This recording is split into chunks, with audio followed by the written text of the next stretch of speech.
Oh, hello everyone, Ether here and welcome back to another week of this Minecraft series.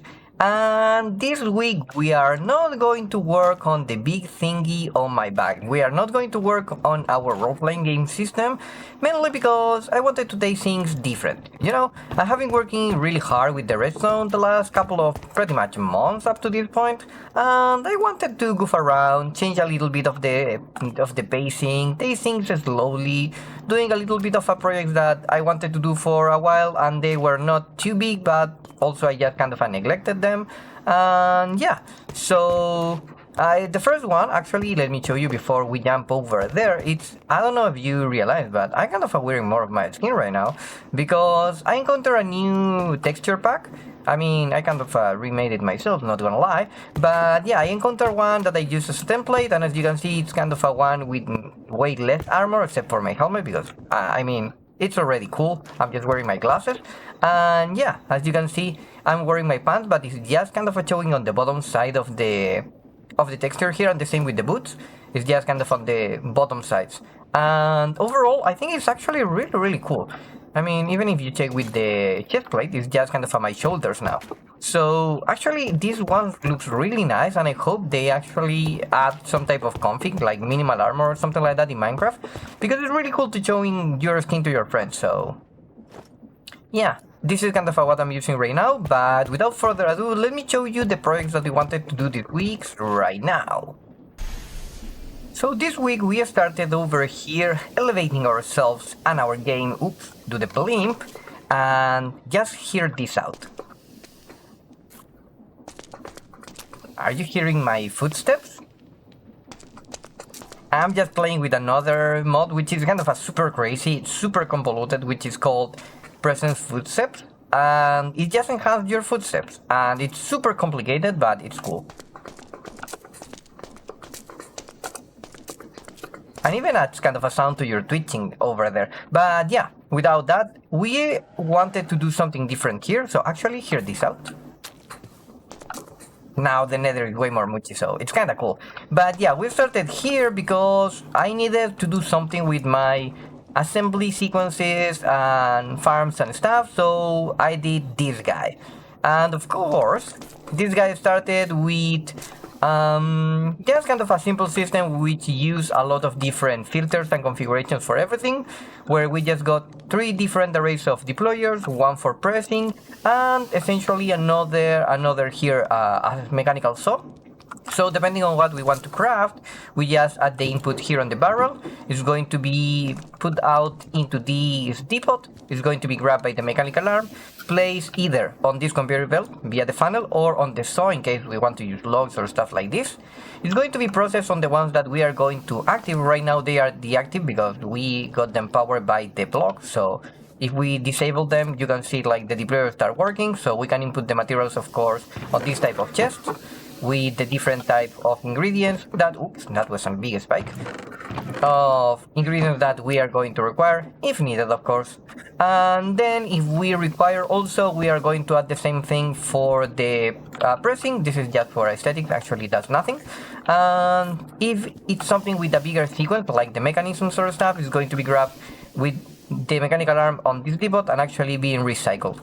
So that's kind of for the whole array.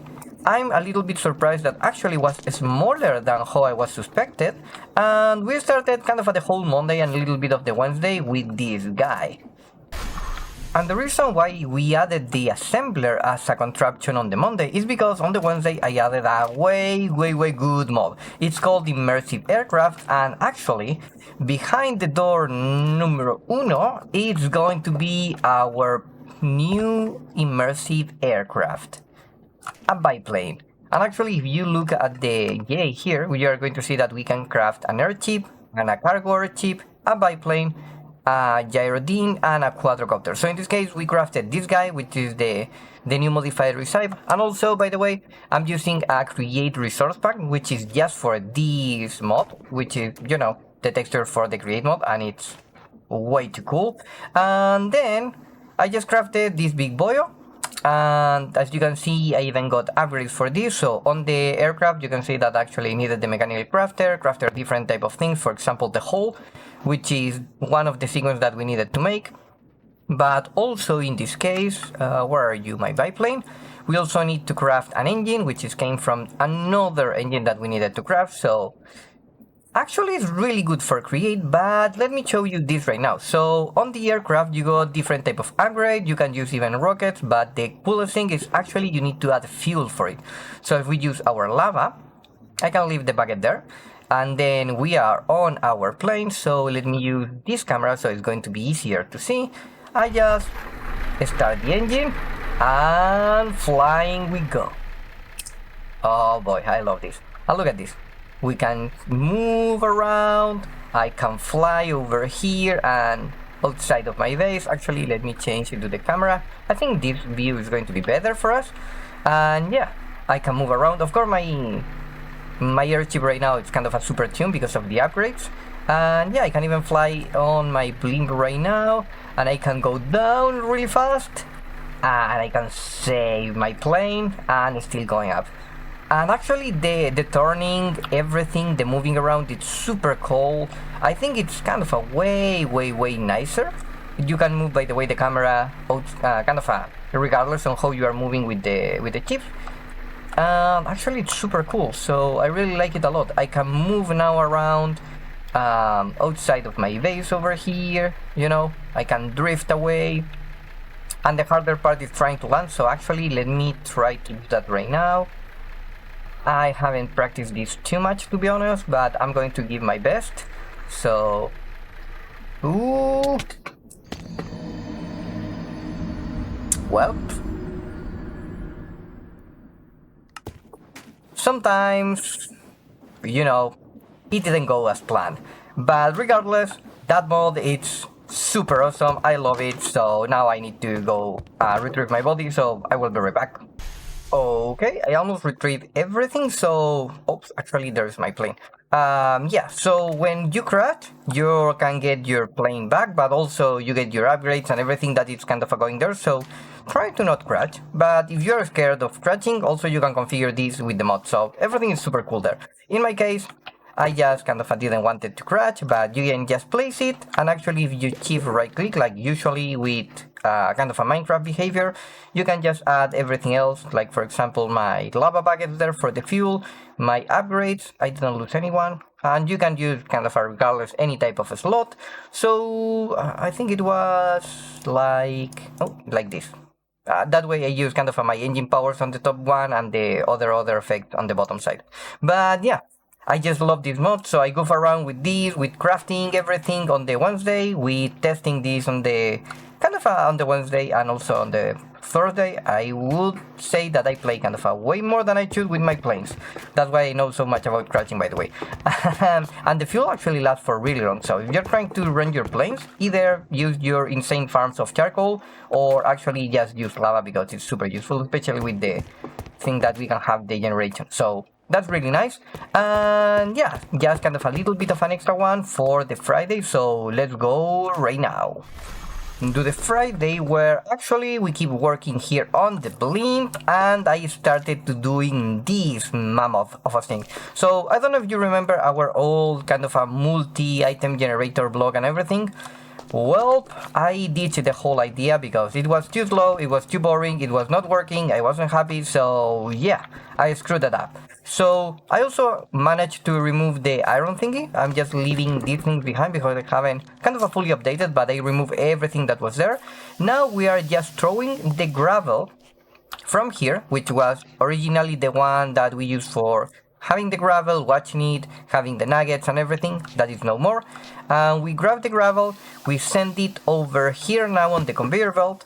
We separate the gravel into two different batches, one for making flint via the millstone and the other one for just sending the gravel. So we're still collecting flint here, as you can see. The other one is getting jumped over this whole pump over here, and actually in this chute, as you can see over there, which then is going to try to add, over here, is going to try to add everything into, well, there is a depot there, trust me, there is there, and it's going to send everything over here. So we are going to have the gravel, we are going to have the flint. Essentially, in the future, we are going to have the honey flowing over here. We are going to create, as you can see over there, tuff, because we got the random generation for the tuff, like this, 4 flint, 1 piece of gravel, tuff, and the cool thing is actually if you mill the gravel, you get just 1 piece of flint, so no more kind of a wasted resources and stuff. That's really good. And then the cool thing is in create mode, as you can see, you can crash the tuff and you are going to get pretty much every single different type of ingot. So yeah, I don't need to get iron anymore because actually I can get all of them right now and that's way better. So that's kind of what we went for. Of course, I added everything for the compacting and stuff. These are just pretty much placeholder because I haven't produced any type of blocks yet. But yeah, as you can see, we got, in this case, the copper nuggets and also the copper ingot already. So I don't know the max space for the basin, but I'm hoping that it's going to have every single different type of thing at the same time over here. That's going to be nice. And then, yeah, of course, we need to crash the tuff over there. Everything is done via these 4 mechanical arms over here. And now we just need the honey. So just let me show you a little bit of an update. So on the Friday, I was wondering, how should I automate the honey? Because we are going to need a lot of honey. And then I realized, there are 2 different ways. One, I can keep kind of stealing from my own bees over there. I don't know if you remember, but from really early on, we added this guy here with the honey dripping on the different type of bottles here, creating the honey bottle. Then we can grab the bottles, and actually I got a little bit more of them, so I'm going to grab all of them, we are going to swap them, and then I can grab these and craft a honey block. And when I don't want to do that, I just kind of add them there. But this is going to be a slow process. I can automate it, but it's going to take a lot of time, so probably it's not going to be a good idea. But then I got a realization. You know what? My base is kind of coming... Ooh, really close. Okay, sorry. Yeah, my base is kind of coming together. This project is getting pretty much done. Now I'm just adding a new ramp just for the aircraft over here. Actually, I kind of want to use the rocks over there also, because flying over there, it's really, really funny. I'm not going to show you that because that's reserved for the stream, but it's super cool. And then I realized, okay, you know what? I just got another full blip. So actually, if we fly with the camera over there, you are going to see, like, I got my base here, of course, this is my main chip, right? My chip, the blimp over there, the vault, and inside of this other guy, you're going to see that we got the insane redstone on the project that we were working. Good. But also, I got this new guy. So, just by adding that kind of a contraption over here, I just added different type of honey blocks and stuff. I mean, honey bee nest, not for the honey pretty much, and then I just started this project. So I'm going to fill this whole blimp with honey, and I just tested this on creative, and everything actually over here is going to be the 10,000 blocks that we need for infinite honey. And yep, that's going to be my weekend, and that's going to be my next week, and I'm going to be pretty much AFKing 24/7, and as you can see, my difficulty is going up like crazy, even if it's actually super slow, because yeah, I'm going to be AFKing like, I think it's going to be 113, if not 200 hours non-stop. So I'm not going to turn down my computer. I'm just going to be AFKing, and hopefully it's not going to explode. But we are going to have essentially soon infinite honey, and with that we are going to have tuff, and with that we are going to have the generation of the ores, and everything is going to be fun. But well, now we need to resume our week, and if you are going to be watching this, remember that we are going to be live today on stream, and if you are free, feel free to drop by over there, and we are going to resume our project for the display board. So see you there. Bye bye.